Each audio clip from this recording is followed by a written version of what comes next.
কেমন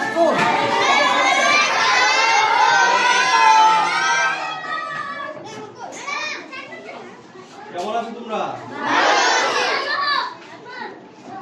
আমাদের এত ছাত্র, কিন্তু ছোট জায়গা, ক্লাস করতে অসুবিধা হয়? আমি এই মুহূর্তে দাঁড়িয়ে আছি নেত্রকোনা জেলা আটপাড়া উপজেলা দেওসি প্রাথমিক বিদ্যালয়ে। আমার ঠিক পিছনে ছাত্রছাত্রীকে আপনি দেখতে পাচ্ছেন। আমি এখানে এসে দেখেছি ছাত্ররা গাদাগাদি করে ক্লাস করছে।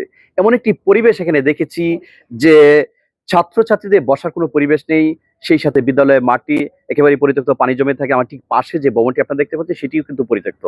আমি যদি স্থানীয় যে বিদ্যালয়ের প্রধান শিক্ষিকা ওনার সঙ্গে কথা বলি, আপনার কাছে জানতে চাই কতদিন যাবত এই অবস্থায় আছে? 2016 থেকে আমি আসার পর থেকে ওই বিদ্যালয়টা পরিত্যক্ত ঘোষণা করলাম এবং ওই এতে মূলত 2টা শ্রেণীকক্ষ, ওইখান থেকে আমরা 4টা মানে নিলাম। মানে এইভাবে কি ক্লাস করা যায়? বারান্দায়ও আমাদের পাঠদান দিতে হয়। এখন পরীক্ষা, আজকে কিন্তু পরীক্ষা, দ্বিতীয় প্রান্তিক মূল্যায়ন পরীক্ষাতেও আমরা বাচ্চাদেরকে মানে সুযোগ এই পর্যন্ত সংস্কারে কোনো উদ্যোগ গ্রহণ করেছেন কিনা? না, আমরা বারবারই মানে ছবি উঠায় এরপরে বারবার ঊর্ধ্বতন কর্তৃপক্ষের দৃষ্টি আকর্ষণ করছি, কিন্তু এর ফলপ্রসূ কোনো কার্যকরী ব্যবস্থা নেওয়া হয়নি। তিনি যেমনটা বলছিলেন সংস্কারে কোনো ধরনের উদ্যোগ গ্রহণ করা হয়নি, কর্তৃপক্ষের কাছে বারবার যোগাযোগ করেছে এবং চিঠি দিয়েছে, কিন্তু এখন পর্যন্ত এই ভবনের অবকাঠামো নির্মাণ সহ এই সার্বিক বিষয়গুলো কিন্তু সরকার কোনো ধরনের পদক্ষেপ গ্রহণ করে। সেই ক্ষেত্রে এখানে প্রত্যেকেই দাবি, পাশে ঠিক অভিভাবকরা আছে এবং সেই শিক্ষক মন্ডলী আছে, প্রত্যেকে দাবি করছে এই ছাত্রছাত্রীদের সুস্থ পরিবেশ এবং শিক্ষার পরিবেশ নিশ্চিত করতে একটি কার্যকারী ভূমিকা প্রয়োজন।